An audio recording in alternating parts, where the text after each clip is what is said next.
Hello aspirants, Moplah विद्रोह, modern India refined notes में मोपला विद्रोह।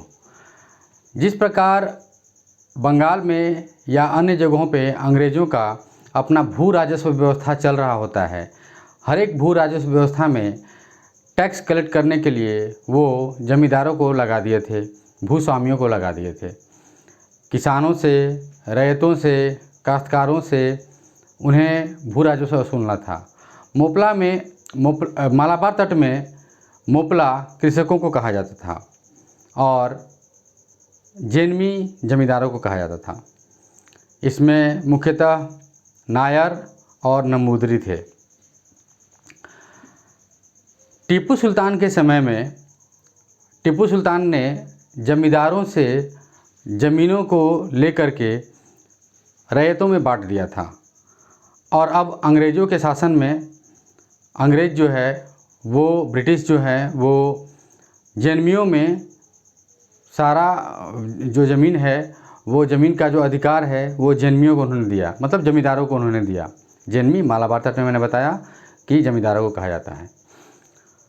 अब जो किसान हैं, जो रैयत हैं, वो एक तरह से रेहनदार बनकर रह गए थे। कहीं ना कहीं ज़मींदार जो हैं वो मनमाना टैक्स वसूल रहे थे। ज़मीन पर से किसानों का अधिकार खो रहा था, काश्तकारों का अधिकार खो रहा था। इनके पास, जैनमियों के पास अर्थात ज़मींदारों के पास इतना पावर था, इतना पावर मिल गया था अंग्रेज़ों से कि वो जब चाहते वो काश्तकारों को उनके भूमि से बेदखल कर देते थे। यही है मुख्यतः विद्रोह का कारण। हर जगह किसान विद्रोह में आपने यही देखा। यहाँ पे एक अलग बात यह हो गई, हालांकि छिटपुट बंगाल क्षेत्र में भी कुछ विद्रोह इस तरह के हुए हैं, लेकिन यहाँ पे कुछ विशेष हो गया कि किसी धर्म विशेष से ज़्यादातर कृषक थे, मोपला थे, वो इस्लाम धर्म से थे और धार्मिक एकजुटता उनमें आ गई, क्योंकि जमींदार में से ज़्यादातर नायर और नंबूदरी थे। तो नेचुरल सी बात है कि इसमें थोड़ा सा धर्म की भावना आ गई और इसके तहत वो जब लड़ाई लड़ रहे हैं 1936 से लेकर के 1940 के बीच में लगभग 16 बार इन्होंने अटैक किया ज़मींदारों पे। उस अटैक में घर जला देना और बहुत सारे ब्लडशेड और सब कुछ हुआ। 1840 में यह पराकाष्ठा पे गया। सिलसिला ऐसे ही चलते रहेगा। अंग्रेज़ 1854 में अपराधियों के खिलाफ़ कानून बनाएंगे। नेचुरल सी बात है कि जो मोपला हैं वो विद्रोह कर रहे हैं, वो जमींदारों के घरों को लूट पाट रहे हैं और आपराधिक कृत्य कर रहे हैं। तो नेचुरल सी बात है कि आपराधिक कानून लाया जाएगा जिससे कि उन्हें कंट्रोल किया जाए।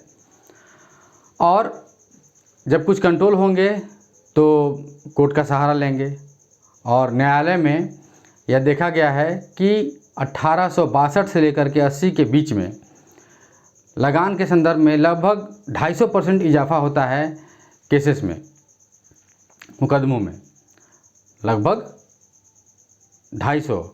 उसका एक डेटा है, आप चाहें तो उसे देख सकते हैं कि 244%। खैर लगभग आप 250 भी मेंस में लिखेंगे चलेगा। और इसी तरीके से बेदखली का भी लगभग 450% केसेस होते हैं, उसमें भी एक डेटा है 441, 441%। यह सिलसिला चल रहा होता है, यह विद्रोह। इसमें देखिए, जब धार्मिक भावना भड़क रही है और धार्मिक एकजुटता हो रही है, ये लोग गाइडेड हो रहे हैं, तो इसमें विशेषकर दो लोगों का नाम आएगा। एक हैं सैयद अली और दूसरे उनके पुत्र हैं सैयद फजल। बाद में जब यह विद्रोह आगे बढ़ता है तो यह विद्रोह 1882 से 85 के बीच में चलेगा, 1882 to 85। फिर से यह विद्रोह एक बार 1896 में होगा। इसके आगे जब हम लोग 20वीं सदी का विद्रोह पढ़ेंगे तो उसमें 1920-21 में जो यह अपना भव्य रूप लेता है, भयानक रूप लेता है, उसमें पढ़ेंगे। खिलाफत और बाकी बातें, उसमें बहुत सारे तथ्य होंगे, बहुत सारे थियोरी होंगे, जिसमें कि ज़्यादा डिटेल से हमें मोपला पढ़ना है। ये 19वीं सदी में किस तरीके से रहा। लेकिन एक ख़ास बात है कि यह विद्रोह जो है कृषक विद्रोह है और इसके जड़ में वही टैक्सेशन है, वही लगान है, कृषि मूलभूत रूप में है। भले धार्मिक स्वरूप ले रहा है, लेकिन मुख्य रूप से यह लगान और उससे उसी के संदर्भ में शोषण से संबंधित यह विद्रोह है। जैसे बाकी जगहों पे हुआ वैसे यह भी है। इसमें धर्म विशेषकर जुड़ गया। मोपला जो थे, कृषक जो थे, वो उनमें से ज़्यादातर किसी धर्म विशेष से थे, तो यह एक धार्मिक मामला बनता है। इसलिए भी कि जमींदार जो हैं वो किसी दूसरे धर्म विशेष से हैं, इसलिए। तो मोपला में 19वीं सदी के मोपला विद्रोह में फ़िलहाल इतना ही, बाकी नेक्स्ट लेक्चर में। Thank you.